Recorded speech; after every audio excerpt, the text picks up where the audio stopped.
अस्सलाम वालेकुम अज़ीज़ तलबा। आज हम इंग्लिश ग्रामर में टेंसेस में तीसरी टेंस पढ़ेंगे, present perfect tense. Important points, we always use verb third form V3 as a main verb जो होते हैं। हमेशा वर्ब की तीसरी हालत जो होगी वो एज ए मेन वर्ब इस्तेमाल होगी। We always use have has a helping verb जो होते हैं। हमेशा जो होते हैं हैव और हैज़ जो होते हैं बतौर हेल्पिंग वर्ब इस्तेमाल होंगे। We use have with one with I we you and plural names जो होते हैं। हम जो होते हैं आई वी और यू के साथ जो होते हैं, और प्लूरल जो जमा जो होते हैं नाम होगा उसके साथ जो होते हैं आई का इस्तेमाल होगा।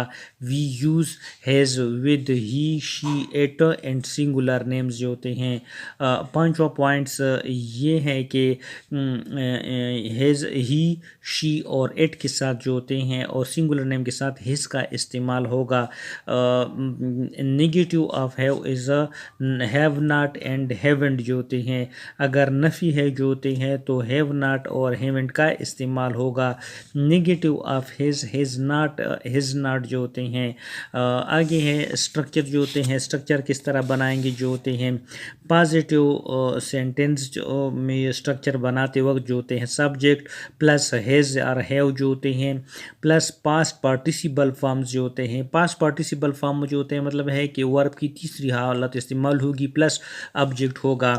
ही शी इट और सिंगुलर नाउन के साथ हैज़ का इस्तेमाल होगा। वर्ब की तीसरी फॉर्म जो होते हैं रिटन इस्तेमाल होगी फिर ऑब्जेक्ट होगा। और जो होते हैं I we you they plural noun के साथ जो होते हैं हैव का इस्तेमाल होगा। वर्ब की तीसरी फॉर्म जो होते हैं रिटन इस्तेमाल होगी और ऑब्जेक्ट इस्तेमाल होगा। नेगेटिव जो सेंटेंस होते हैं उसमें subject plus has have plus not plus part participle form मतलब है जो वर्ब की तीसरी फॉर्म जो होते हैं प्लस ऑब्जेक्ट का इस्तेमाल होगा। ही शी इट और सिंगुलर नाउन के साथ हैज़ होगा। फिर उसके बाद जो होते हैं नफ़ी के लिए नॉट जो होते हैं, फिर वर्ब की तीसरी फॉर्म जो होते हैं और फिर ऑब्जेक्ट होगा जो होते हैं। I we you they plural noun के साथ जो होते हैं हैव इस्तेमाल होगा फिर नॉट होगा। वर्ब की तीसरी फॉर्म इस्तेमाल होगी फिर होगा।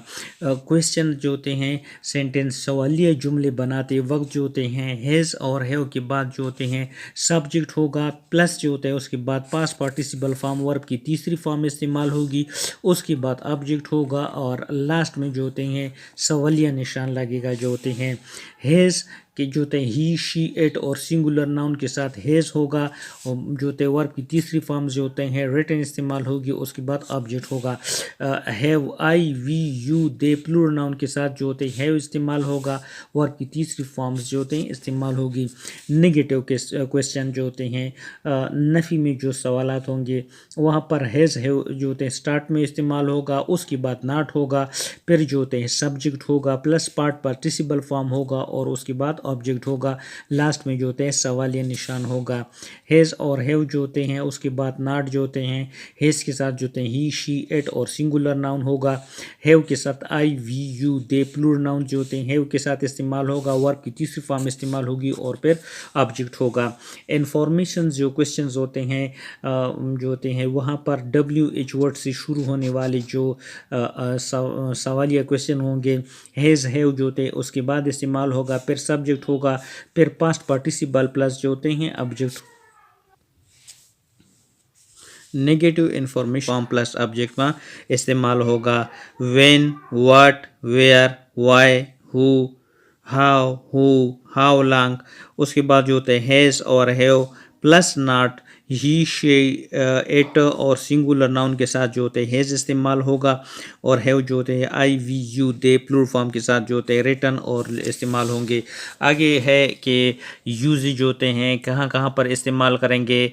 Present participle tense is use to express in activity that occurred in the past at unspecified indefinite time जो होते हैं। पास्ट परफेक्ट टेंस जो होते हैं हम इस्तेमाल करते हैं टू एक्सप्रेस के ज़ाहिर करे उन एक्टिविटीज़ उन काम को जो पास्ट में हो गए हों।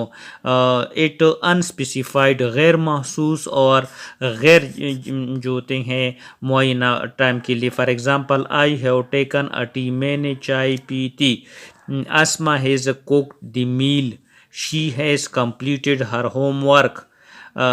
दूसरा है कि present perfect tense is also used to talk about activity which occurred in the past but their effect are still visible. जो प्रेजेंट परफेक्ट टेंस जो होते हैं हम वहाँ पर भी इस्तेमाल करते हैं उन एक्टिविटीज़ में जो पास्ट में गुजरी हुई वक्त में हो चुकी हो लेकिन उनकी जो असरात होते हैं वो अब भी विजिबल हो. Example, I have cut my finger, it is bleeding now. मैंने अपनी उंगली काटी थी लेकिन ये उससे अभी खून बह रहा है. तीसरा है कि present perfect tense is used to talk about activity which started in the past and still in progress. जो होते हैं प्रेजेंट परफेक्ट टेंस जो होते हैं हम इस्तेमाल करते हैं उन एक्टिविटीज़ को जो कि गुजरी हुई वक्त में हो चुकी हैं लेकिन वो अभी जो होते हैं प्रोग्रेस में हैं. We used verb live, teach, had been etcetera. Here we talk about duration of activity. हम यहाँ पर जो होते हैं ड्यूरेशन ऑफ एक्टिविटी के बारे में पढ़ते हैं. We use time, adverb, sense and far जो होते हैं. फार जो होते हैं कहाँ पर इस्तेमाल होगा? ड्यूरेशन ऑफ टाइम, वक्त का जो दौरानिया होता है उसके लिए फार इस्तेमाल होगा. और सेंस जो होते हैं ये पॉइंट ऑफ टाइम्स जो होते हैं पॉइंट ऑफ टाइम्स जो होते हैं वक्त को जाहिर करने के लिए इस्तेमाल करेंगे. आगे हम इसको कंटिन्यू करेंगे. आज यहाँ तक काफ़ी.